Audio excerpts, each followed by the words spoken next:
আপনি এটা বলছেন আমি কষ্ট পাইছি। ঠাস করে না ভাইয়া বিষয়টা এইরকম না। আমি বলি নাই। আর আমরা কেউ ভাইরাল না হই। আমার যোগ্যতা আমি হাসান জাহাঙ্গীর, তাদের যোগ্যতা তারা। মিডিয়ার মধ্যে যে পরিমাণ কাদা ছোড়াছুড়ি হয় আর্টিস্টের বিরুদ্ধে, পরিচালকের বিরুদ্ধে, যেমন আপনার সঙ্গে এখন সানি ভাইয়ের যে দ্বন্দ্বটা চলছে, এটার তো একটা নেগেটিভ ইমপ্যাক্ট পড়ে। এই জায়গা থেকে আসলে আমরা বেরোতে পারি কিভাবে? এটা হচ্ছে এই জায়গাতে বের হওয়ার একটাই উপায়।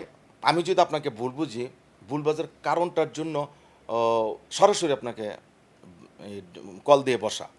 যে আপনি কই আছেন? হ্যাঁ। আর রাগ আছে আপনার সাথে। তারপর আমার সাথে বসেন। এই জায়গায় আছি। আপনি এটা বলছেন আমি কষ্ট পাইছি। ঠাস করে না ভাইয়া বিষয়টা এইরকম না। আমি বলি নাই। শেষ। আপনি ৩য় পক্ষ নিয়ে আসেন এটা বড় হবে।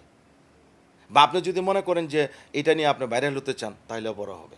যেটা এগুলা হচ্ছে। তো আমি আশা করব যে আর আমরা কেউ ভাইরাল না হই। আমার যোগ্যতা আমি হাসান জাহাঙ্গীর, তাদের যোগ্যতা তারা। ধন্যবাদ সবাইকে। ধন্যবাদ দেশবাসী। ধন্যবাদ দেশ টিভি।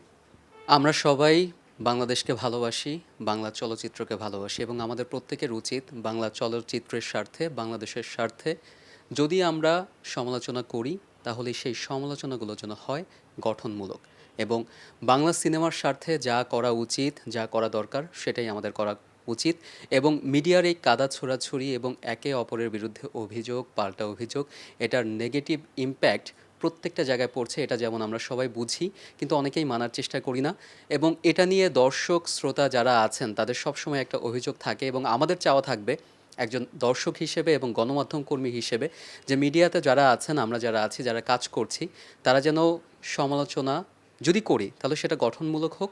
আর তাছাড়া বাংলার স্বার্থের জন্য, বাংলা ইন্ডাস্ট্রির স্বার্থের জন্য, বাংলা চলচ্চিত্রের স্বার্থের জন্য আমাদের যেটা করা উচিত, কিভাবে আমরা বাংলা চলচ্চিত্রকে এগিয়ে নিয়ে যাব সেটার সঙ্গে থাকা উচিত, আমরা যেন সেটার সঙ্গে থাকতে পারি।